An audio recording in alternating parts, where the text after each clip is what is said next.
धन्यवाद सामर्थ्य पिता परमेश्वर प्रभु जी, हम धन्यवाद करते पिता आज की सुबह प्रभु जी आपकी हम प्रभु जी चरणों के निकट में आए हैं पिता। और प्रभु जी आपकी वचन को हम जाते हैं पिता। और प्रभु परमेश्वर आज की वचन के द्वारा हर एक को आशीष दे, हर एक सुनने वालों को जीवन में प्रभु आपकी वचन के द्वारा पिता परमेश्वर हम प्रार्थना करते प्रभु जी आपकी वचन हमें चंगा करता है। आपका वचन हमें प्रभु जी पिता परमेश्वर हमें बदलता है। आपका वचन प्रभु हमें हमारे जीवन में शांति को लेके आता है। प्रभु आज हमारी विशेष प्रार्थना है पिता परमेश्वर आज की वचन के द्वारा प्रभु जी आप हर एक के जीवन में शांति को दे। और आज की वचन के द्वारा हम प्रभु जी हर एक के हृदय में परिवर्तन हो। प्रभु हम धन्यवाद करते हैं और वचन को सुनकर प्रभु जी उसमें चलने में सहायता करें पिता। यीशु मसीह के सामर्थ्य नाम से मांगते हैं, आमीन।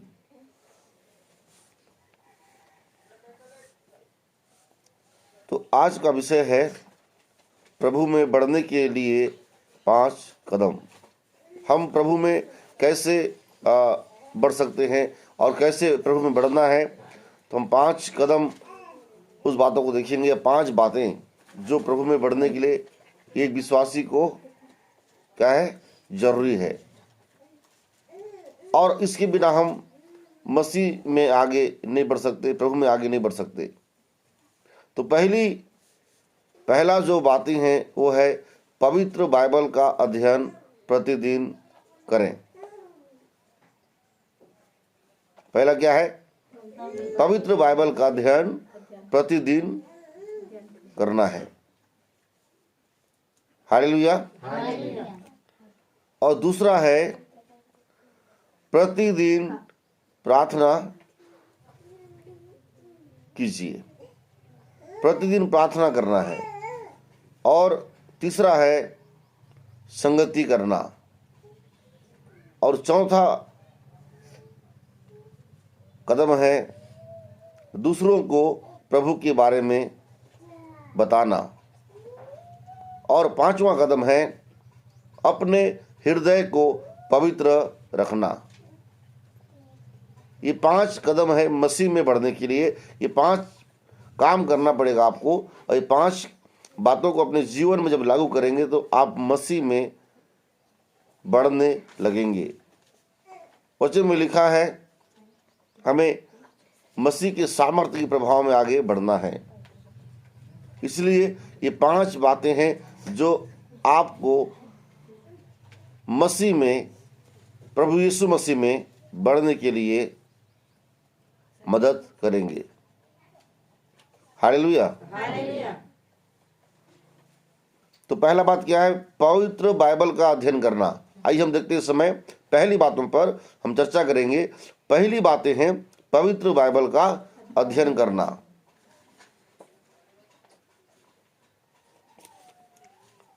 क्या पहला विषय?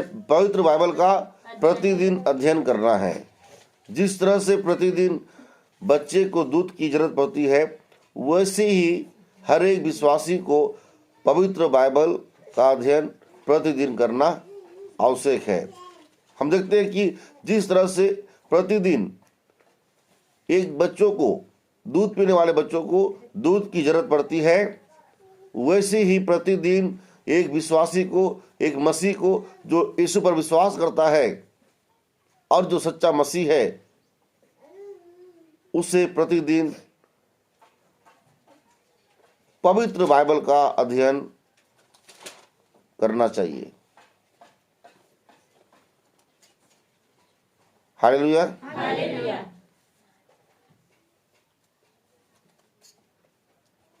और हम जब बाइबल पढ़ने के बाद, हम जब वचन पढ़ेंगे, बाइबल पढ़ेंगे, तो वचन पढ़ने के बाद क्या करना है आपको?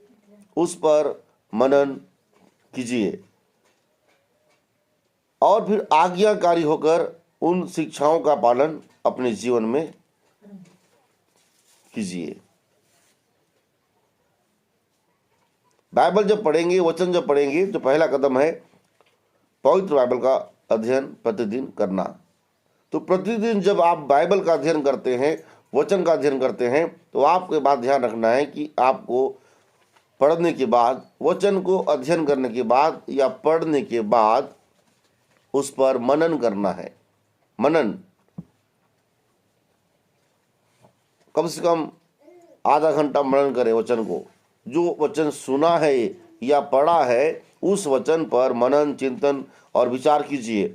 फिर विचार करने के बाद, मनन करने के बाद वो आज्ञाकारी होकर, फिर आज्ञाकारी बनना है आपको, आज्ञाकारी होना पड़ेगा आपको। और जब आप आज्ञाकारी होकर उन शिक्षाओं का पालन अपने जीवन में करें, और जो शिक्षा आपको मिलेगा बाइबल से, जब बाइबल का अध्ययन करेंगे, पवित्र शास्त्र का अध्ययन करेंगे, और जो शिक्षा मिलेगा आपको, उस शिक्षा का आपको आज्ञाकारी होकर अपने जीवन में पालन करना है। ये है पहला कदम। हम वचन पढ़ेंगे, पहला पतरस 2:2। एक जन कोई जल्दी से पढ़े।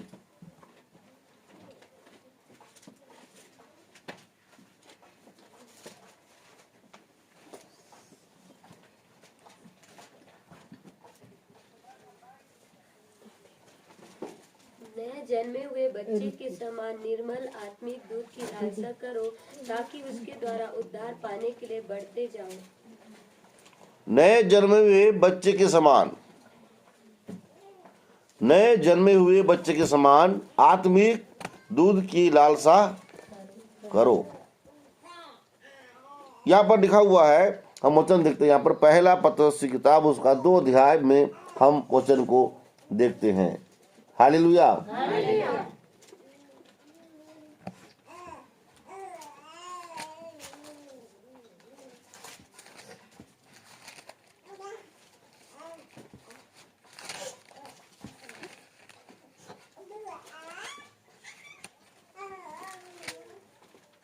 पहला पतरस 2 अध्याय उसका 2 पद को हम देखते हैं।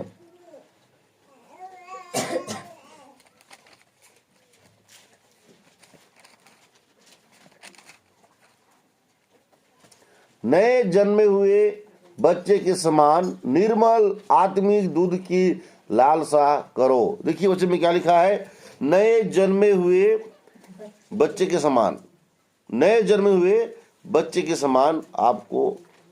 और आगे लिखा है निर्मल, निर्मल मतलब आत्मिक दूध, पवित्र आत्मिक दूध, निर्मल आत्मिक दूध की लालसा करो, ताकि उसके द्वारा उद्धार पाने के लिए बढ़ते जाओ, क्योंकि तुमने प्रभु की कृपा का स्वाद चख लिया है। इसलिए याद रखें, ये पहला कदम, पहला बातें थी मसीह में, प्रभु यीशु मसीह में आगे बढ़ने के लिए ये पहला कदम था। आपने लिख लिया होगा। हम अब आगे देखते हैं दूसरा बात, प्रतिदिन प्रार्थना कीजिए। प्रतिदिन आपको प्रार्थना करना है, रोज प्रार्थना करना है। आप, हम जब बाइबल में जाते हैं, यहाँ पर कई नबियों को देखते हैं, प्रभु के दासों को देखते हैं। यहाँ पे लिखा हुआ है कि उन्होंने एक प्रार्थना का समय बनाया था। कई लोग सुबह शाम प्रार्थना करते थे, और कई नबी जो है टाइम बनाए थे, सुबह, दोपहर को, फिर शाम को। इस प्रकार से फिर जो कई प्रभु के दासों ने अलग अलग अपना टाइम बनाया था प्रार्थना के लिए। तो हमको भी प्रार्थना करने के लिए प्रतिदिन कितना घंटा करना है, कितना टाइम करना है, ये आपको टाइम बढ़ाना जरूरी है, और प्रतिदिन प्रार्थना करना जरूरी है। दानियल नबी ने 3 बार प्रार्थना करता था। दानियल नबी दिन में 3 बार प्रार्थना करता था। प्रभु जी से निरंतर प्रार्थना करने की शिक्षा हमें दी है। प्रभु ने हमें, यीशु मसीह ने शिक्षा दिया है कि निरंतर प्रार्थना करते रहे। यीशु मसीह ने भी बोला है प्रार्थना के विषय में, यीशु ने भी प्रार्थना को बहुत ही महत्व दिया है कि निरंतर हमें प्रार्थना करते रहना चाहिए। अब मैंने बताया दानियल के बारे में। दानियल यहाँ पर दिन में 3 बार प्रार्थना करता है, भोर को, दोपहर को और शाम को। यहाँ पर दानियल की प्रार्थना का टाइम टेबल था। हालेलुया। और प्रभु यीशु मसीह ने आदर्श प्रार्थना सिखाया है। यीशु मसीह ने आदर्श प्रार्थना सिखाई है। और प्रभु यीशु मसीह ने कहा, मेरा घर सब जातियों के लिए प्रार्थना का घर कहलाएगा। जहां 2 या 3 विश्वासी एकत्र होते हैं वहां प्रभु स्वयं उपस्थित होते हैं। और यीशु मसीह ने बोला, मेरा जो घर है वो प्रार्थना का घर कहलाएगा। और जहां पर मेरे नाम से 2 या 3 इकट्ठा होते हैं वहां पर यीशु मसीह बोला, मैं हाजिर हूं। हालेलुया। तो दूसरी बात है निरंतर प्रार्थना करना है। हम मरकुस 11 अध्याय 17 पद को पढ़ेंगे। मरकुस का किताब 11 अध्याय उसका 17 पद को हम पढ़ेंगे। जल्दी से।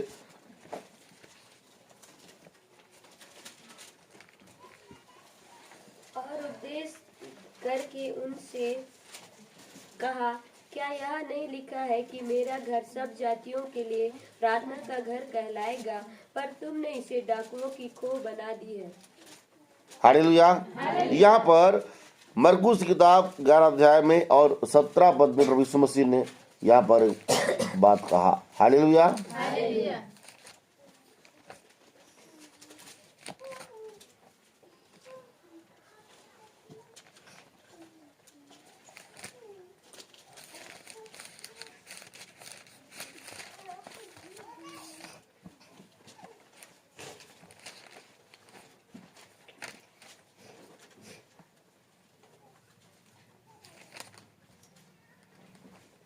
और उपदेश करके उनसे कहा। क्या कहा हम देखते हैं यहाँ पे, क्या यह नहीं लिखा है कि मेरा घर सब जातियों के लिए प्रार्थना का घर कहलाएगा, पर तुमने इसे डाकुओं की खो बना दी है। तो यहाँ पर हम देखते हैं यीशु मसीह ने जो प्रार्थना का घर कहलाएगा मतलब प्रार्थना को प्रभु यीशु मसीह ने बहुत महत्व दिया है। और हम देखते हैं यहाँ पर सारे नबियों को लीजिए और जितने प्रभु के दास उन्हें भी लीजिए। हम देखते हैं बिना प्रार्थना का हमारा जीवन बेकार है, इसलिए प्रार्थना करना जरूरी है। और बिना प्रार्थना का हम मसीह में आगे नहीं बढ़ सकते हैं। और तीसरा बात है संगति करना।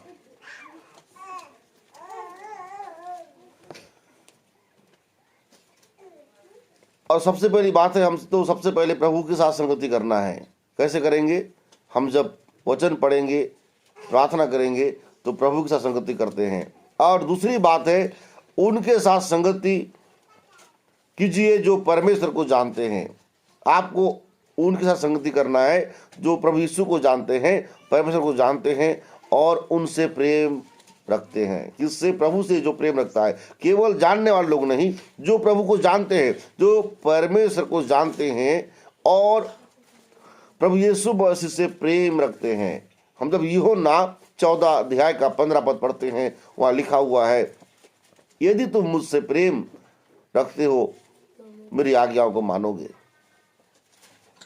फिर वो पिता से विनती करेगा, एक सहायक भेजेंगे जो आपके साथ सर्वदा साथ रहेगा। तो यहाँ पर प्रेम इस बात में होता है कि यीशु मसीह ने बोला कि प्रेम रखने का मतलब है यीशु मसीह की आज्ञाओं को मानना। तो ऐसे विश्वासियों के साथ संगति करना है जो प्रभु यीशु को जानते हैं और उसके वचन का पालन करते हैं, यीशु मसीह की आज्ञाओं को पालन करते हैं। तो ऐसे विश्वासियों के साथ संगति करना है। ये नहीं कि कोई विश्वासी, आज बहुत से लोग हैं जो विश्वासी तो हैं लेकिन यीशु की बात को नहीं मानते, यीशु की शिक्षा में नहीं चलते, आगे पालन नहीं करते। ऐसे लोग साथ नहीं, जो उसकी आज्ञाओं का पालन करते हैं, प्रभु से प्यार करते हैं, उनके जीवन में आत्मा के फल हैं, ऐसे लोगों से संगति करना है। और संगति बहुत अनिवार्य होती है। और जहां तक हो सके अपने घराने सहित, अपने परिवार के साथ मिलकर, अपने पड़ोसी या सहकर्मियों के साथ एक सुविधाजनक जगह में जाकर समय और स्थान पर एकत्रित होकर वचन का अध्ययन कर सकते हैं। हमें जमा इसलिए होना है, संगति करना है कि हम परमेश्वर की वचन को अध्ययन कर सके, उसकी वचन को मनन कर सके, हम प्रभु के वचन को हम सीख सकें। इसीलिए हमको एकत्र होना है, संगति करना है। ऐसे लोग से नहीं जो विश्वासी बकबक करते हैं, जो विश्वासी प्रभु का भय नहीं मानते, ऐसे लोग से नहीं। जो लोग प्रभु के वचन का आदर करते हैं, वचन को सीखते हैं और वचन को समझते हैं, वचन पर चलते हैं, ऐसे लोग के साथ ही प्रार्थना करना है, बाइबल का अध्ययन करना है, मिलकर आपको उनके साथ संगति करना है। हालेलुया। हम पढ़ेंगे इब्रानियों की किताब से, इब्रानियों के बड़े जल्दी से हम पढ़ेंगे और 24 और 25 पद को पढ़ेंगे। इब्रानी 10 का 24 और 25, इब्रानी वो 10 अध्याय उसका 24 और 25 आयत को पढ़ना है। जल्दी से पढ़ेंगे। और प्रेम और भले कामों में उकसाने के लिए हम एक दूसरे की चिंता करें और एक दूसरे के साथ इकट्ठा होना न छोड़ें, जैसे कि कितनों की रीति यह है, पर एक दूसरे को समझाते रहें और ज्यों-ज्यों उस दिन को निकट आते देखो, त्यों-त्यों और भी अधिक यह किया करो। हालेलुया। यहाँ लिखा हुआ है, इब्रानियों की किताब 10 अध्याय उसका 24 और 25 पद को हम देखते हैं। यहाँ पे हम देखेंगे, और प्रेम और भले काम में उकसाने के लिए एक दूसरे की चिंता किया करें। देखिए यहाँ पर क्या बोल रहा है वचन, प्रेम और भले काम के लिए। क्या के लिए? प्रेम और भले काम के लिए, किसी की बुराई करने के लिए नहीं, किसी की बारे में बात करने के लिए नहीं। यहाँ वचन कहता है कि प्रेम और भलाई करने के बारे में। जो व्यक्ति सोचता है भलाई के बारे में, प्रेम के बारे में, तो ऐसे लोग के साथ ही हमें संगति करना है। जो ऐसा नहीं करता उनके साथ संगति नहीं करना है। और लिखा हुआ है एक दूसरे को उकसाने के लिए चिंता क्या करें। मतलब उकसाने का मतलब ये हुआ कि हमें लोग को सिखाना है प्रेम करने के बारे में, लोग को बताना है कि हमें भलाई करने के बारे में सिखाना है। हम 4 लोग बैठ के वहां पर बुराई करने के नहीं, प्रभु की वचन के बारे में चर्चा करना है। 4 लोग बैठ के प्रभु के बारे में चर्चा करें, उसकी राज्य के बारे में चर्चा करें, कैसे प्रभु का राज्य आएगा, कैसे प्रभु के सुसमाचार को फैलाएंगे, हम कैसे लोग तक यीशु का प्यार को पहुंचाएंगे, ये चिंता करना है। ये बात के लिए एक दूसरे को प्रोत्साहन करना है, एक दूसरे को हमें एंकरेज करना है कि हम प्रभु के सुसमाचार के लिए, प्रभु को सुसमाचार को पहुँचाने के लिए जन जन तक, जहाँ पर आज नहीं पहुँचा है, हम हर घर तक पहुँचाएं। उसके लिए हमें योजना बनाना है, चिंता करना है, और काम के लिए नहीं।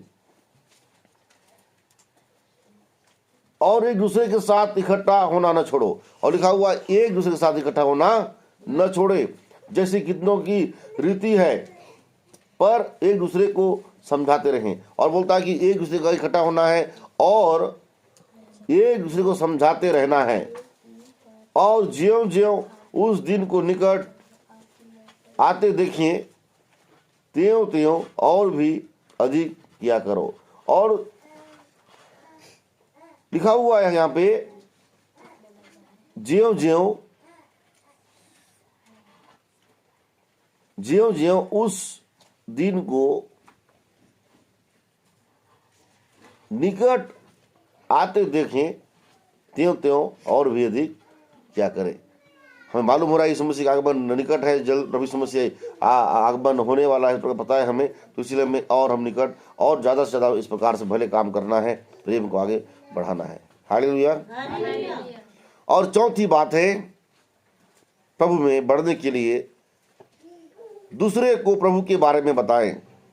दूसरे को प्रभु के बारे में बताना है, दूसरे को यीशु के बारे में बताना है, अपने रिश्तेदार को बताना है, अपने पड़ोसियों को, मित्रों के लिए प्रार्थना कीजिए कि परमेश्वर आपको दिखाए कि किस प्रकार से आप अपनी गवाही तथा वचन एवं सामर्थ्य के कार्यों के द्वारा उनके मध्य प्रभु को प्रस्तुत कर सकते हैं।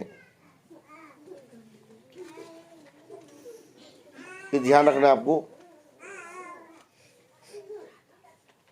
अपने रिश्तेदार को, पड़ोसियों को, मित्रों को, आप जिस जगह में रहते हो उस जगह में लोगों को, जिस गांव में रहते हो उस जगह के लोगों को आपको यीशु मसीह के बारे में बताना है। उसके प्रेम के बारे में बताना है कि उसने आपसे प्रभु प्रेम करते हैं, आपकी पापों को क्षमा करना चाहते हैं, आपको प्रभु आशीष देना चाहते हैं, आपको प्रभु एक नया जीवन देना चाहते हैं। जो आज निराशा में है, चिंता में है, आज समस्या में है, दुख में है, ऐसे लोगों तक आपको पहुंचना है, आपको जाना है। प्रत्येक विश्वासी का जवाबदारी है, प्रत्येक मसीह का जवाबदारी है, हर एक विश्वासी का जवाबदारी है। अगर आप आगे बढ़ना चाहते हैं तभी आपको ये काम करना पड़ेगा और तभी जो है आप मसीह में आगे बढ़ पाएंगे। हालेलुया। हम जल्दी आगे बढ़ेंगे, समय कमी है।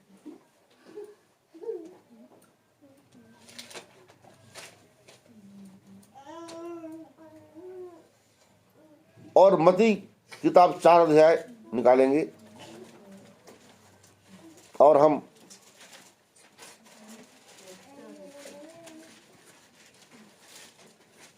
28 का 19 और 20 पढ़ेंगे जल्दी से। मत्ती 28 अध्याय, मत्ती 28 का 19 और 20 पद।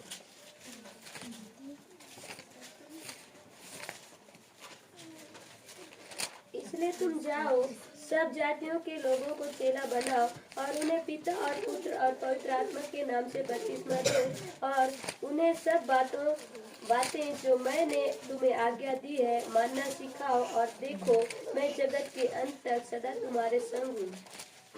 हालेलुया। और यहाँ पे लिखा हुआ है मत्ती किताब 28 अध्याय 19 और 20 पद। हम यहाँ पे देखते हैं, इसलिए तुम जाओ, सब जाति के लोगों को चेला बनाओ। पहली आगे सुन दिया, यहाँ पे जाओ और सब जाति के लोगों को, हर जाति के लोगों को, जितनी भी जाति संसार में है, दुनिया में है, गांव में है, विश्व में है, सब जातियों तक यीशु मसीह आज्ञा दे रहा है कि हमें जाकर सुसमाचार देना है और चेला बनाना है। चेला बनाओ। किसका चेला? यीशु का चेला बनाना है। यीशु मसीह का चेला हर एक इंसान को हमें बनाना है। ये जवाबदारी हमारे ऊपर है और प्रत्येक विश्वासी के ऊपर जवाबदारी है कि आप सुसमाचार का प्रचार करें और उन्हें पिता, पुत्र और पवित्र आत्मा के नाम से बपतिस्मा दो। फिर बोलता है कि उन्हें पिता, पुत्र और पवित्र आत्मा के नाम से बपतिस्मा देना है। तो हर एक विश्वासी को याद रखना है, पिता, पुत्र और पवित्र आत्मा के नाम से ही बपतिस्मा देना है या लेना है। और उन्हें सब बातें जो मैंने तुम्हें आज्ञा दी है मानना सिखाओ। फिर इसमें से बोलते हैं उन्हें सब बातें जो आपको आज्ञा मिला है मानना सिखाना है। और खुद आप नहीं मानेंगे तो लोगों को क्या सिखाएंगे? आप खुद नहीं चलेंगे तो लोग को क्या बताएंगे? इसलिए पहले ध्यान दें, आपको खुद चलना है, खुद मानना है पहले, तब जो है लोग आपको देखकर आपके अंदर यीशु को देखेंगे, आपके अंदर यीशु के प्यार को देखेंगे और लोग भी क्या करेंगे? विश्वास करेंगे। और देखो मैं जगत के अंत तक सदा तुम्हारे संग हूं। और इसमें से बोला हमें डरने की बात नहीं है, हमारे साथ प्रभु यीशु मसीह है, आपके साथ प्रभु यीशु मसीह है, हर एक विश्वासी के साथ प्रभु यीशु मसीह है। जो विश्वास करते हैं प्रभु आपको शक्ति और सामर्थ्य देंगे, आपको हर चीज का प्रबंध करेंगे। जहां भी जाना है आप विश्वास करें, सुसमाचार लेकर जाने के प्रभु आपको मदद जरूर करेंगे अगर आप उस पर भरोसा रखते हैं। हालेलुया। और 5वीं बात है, अपने हृदय को पवित्र रखिए। अपने हृदय को पवित्र रखना है। 5वीं कदम है, 5वीं बात है मसीह में बढ़ने के लिए अपने हृदय को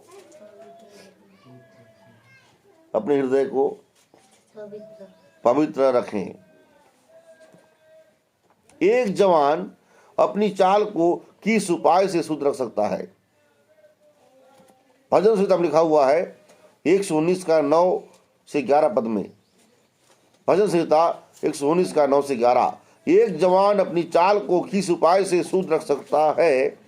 परमेश्वर के वचन को अपने हृदय में रख कर सावधान रहने से। परमेश्वर के विरुद्ध पाप करने से बच जाते हैं।